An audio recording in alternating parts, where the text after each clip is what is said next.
need to do now? Nothing. So, before the sixth graders even play one note on their instrument, we don't touch the instrument when school starts. The first thing I literally have to teach them how to do is how to sit when they hold their instrument. Just so you know, Because when kids get an instrument we're in going their to hand, keep they recording sit something just like in this. case, Thank you. And then I teach them what is called a posture check. And a posture check is showing them how they use their feet and their body and their torso to make sure they are sitting ready to play an instrument in the correct way. So it's also kind of fun to yell, call, or respond. So check this out. Bang! Beat! Sit! Posture check! Posture check!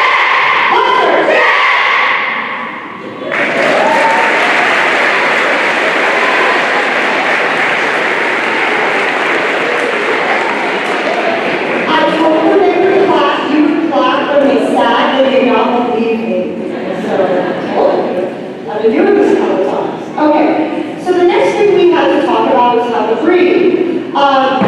Again, theoretically, since they were born, most of these children have been breathing. There's a couple I'm not sure about, but most of them have been. But for some reason, when kids get an instrument in their hand, they completely forget how to breathe, and they start breathing like this. It's really true. I mean, that is no exaggeration. They totally forget they have lungs. And then when we talk a little bit more about just breathing like you're yawning or breathing like you're just taking a really good breath and expanding your lungs, now every time before they breathe, they sound like this. That sounds much less painful, especially over. And we also, before we even make a note on the instrument, we have to learn how to assemble the instrument, we have to learn how to hold it. And holding the instrument is not as intuitive as you think it might be. There's a lot of different variations on holding when we first start, some of which look like this. And then when I teach them how to use their right hand, left hand correctly, and put their pinkies and their thumbs and everything in the right place, then it looks much more professional like this. Much nicer. Thank you. So when we start making a sound on the instrument, all we use is what I call the noise maker, and I call it that volume. The noise maker for the flute is what we call a head joint. So flute, hold up your noise maker. Awesome. For the clarinets, they use a part of their instrument called the barrel and the mouthpiece and the reed and the ligature. So clarinets, we hold up your noise maker. Awesome. And then the brass, the trumpets and trombones use their mouthpiece. So we hold up your noise maker. Excellent. So what you're about to hear might sound a little funny. And again, I really being 100% serious when I say this. When they can get to this point, this is music to my ears because I know we're on the right track. So this is kind of how we first started when we were starting to make some sounds.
Then we actually try to put the instrument all together. So the first sounds when the whole instrument is together, I always have to capture for posterity. Because I like to show them 8 weeks in, 2 semesters in, 2 years in, see how much they improve. So before we play kind of our first note, where we learn how to play the same note at the same time, I'm going to share this video. It's only 1 minute and 3 seconds long. And it is going to remind you and remind them what happened the very first time we tried to all put our instrument together. My son, who's the Texan, over here, he does help me put this together, so any keyboard out there, I can't take credit for it. So Mr. Soros is going to get this guy warmed up in just a second, and then we'll call it good. We're working on it.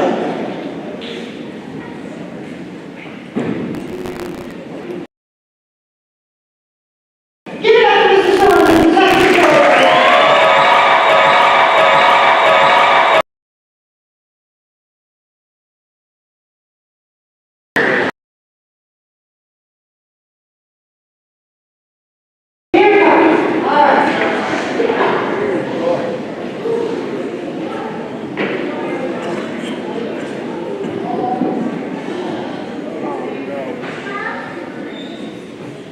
Today is August 31st, 2022. This is the